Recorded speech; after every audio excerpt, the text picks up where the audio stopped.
后来有乡亲啊，讲有一种蛇会当来防中风，但是有影无咧。讲北台湾最近有袂少的长辈时代，大家相报相落，讲南口有一间诊所，咧帮民众做一种会当预防中风的蛇，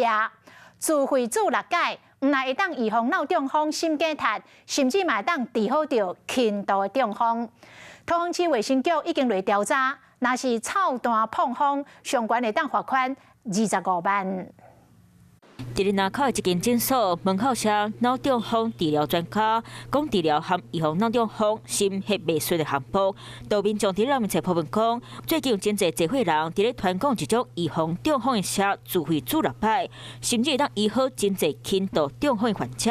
效果是不只好，诊所的生意嘛真加热。或是大人拢真兴趣是要做看卖。我们的预防其实是这样的，我们没有办法告诉你说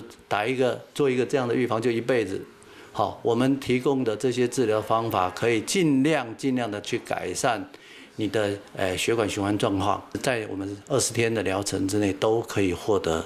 改善。轻微的中风的病人甚至可以得到痊愈。没有中风之前来做预防的病人，在实际的报告里面可以达到几乎到90%、95%以上的预防效果。就算院长强调，会根据每一个患者无同身体状况、科学的方式来给注射，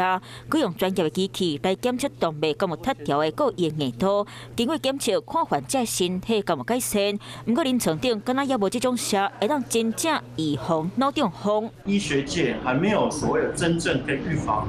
某个疾病然后来打的一个什么针，还是要先了解清楚是什么针的成分。其实说实在的，我们也不知道它里面是什么成分。这个我们目前还要理清，因为这个相关的资讯我们要获得以后，我们才整个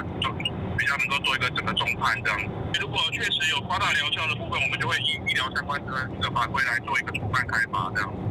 对这件代志，桃园市卫生局讲，经过调查了后，诊所治疗所讲的疗效，若是真正咧怎，对以违反医疗法第86条的规定，该罚新台币5万到25万。晚间9点，邀请您与世界同步，60分钟掌握全球脉动。What News 9，陈雅玲世界晚报给您崭新视野。